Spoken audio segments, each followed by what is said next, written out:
Hello and welcome to Gamers from Saturn. Today we'll be reviewing Clockwork Knight.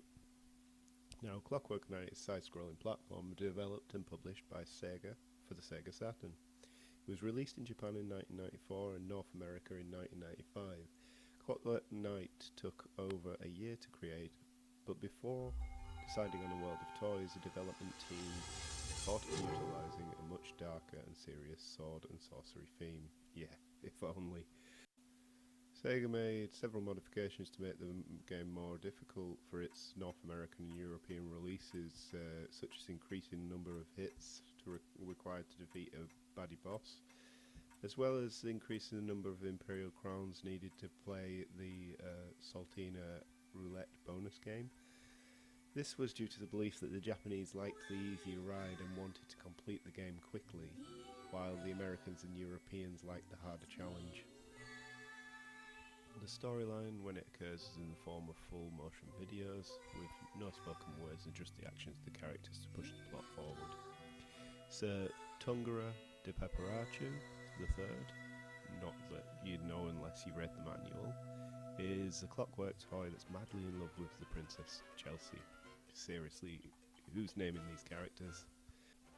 She wakes the toys up at midnight every night, but one night she's kidnapped by mysterious forces, and Pepper, because I can't be bothered pronouncing that name twice, is tasked with rescuing her.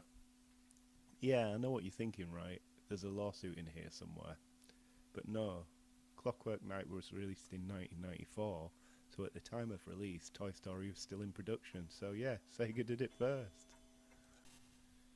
Even when you make allowances for the Sega Saturn being released nearly 3 decades ago, the animation is, in a word, terrible.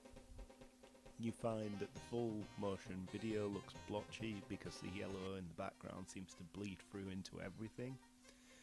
The character sprites look rough and unrendered, and the backgrounds look at best unappealing.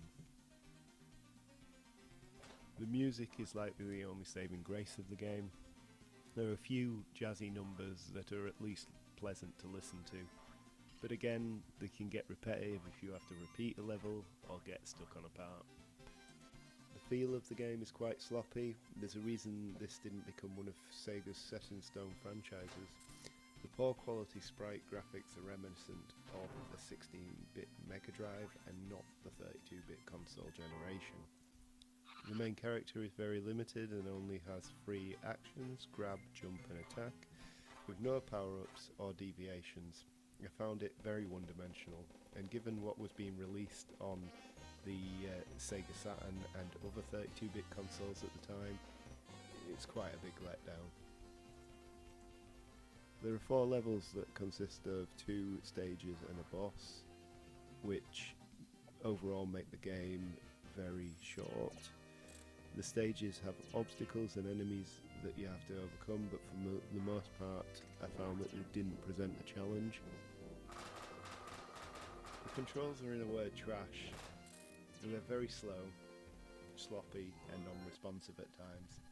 Pepper glides on the table surface, and this can take a lot of effort to stop and turn around, leading to you falling off edges or running into enemies.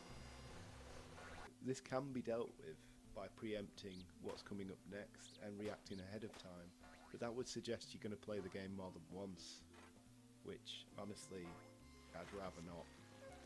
I play this trash so you don't have to, and honestly I'm dreading playing through the second game. Yeah, that's right, there is a Clockwork Knight too. Death in the game seems pointless because for 20 crowns, that's the bottle caps that you collect, you can continue, and you're pretty much guaranteed to collect them before the continue comes up. Bosses equally have very little going for them, and I found them to be quite lackluster. They have one set standard attack, and that only changes a couple of hits before death to mix it up a bit. The only exception to this was the penultimate boss, the toy robot. It has 2 separate battle areas and 5 distinct attack patterns.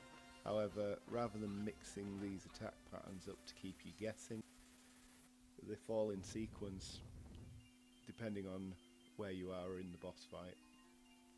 First and third bosses aren't even worth mentioning, as they were so pointless and the battles were over so quickly it felt like the developers were making fun of the player.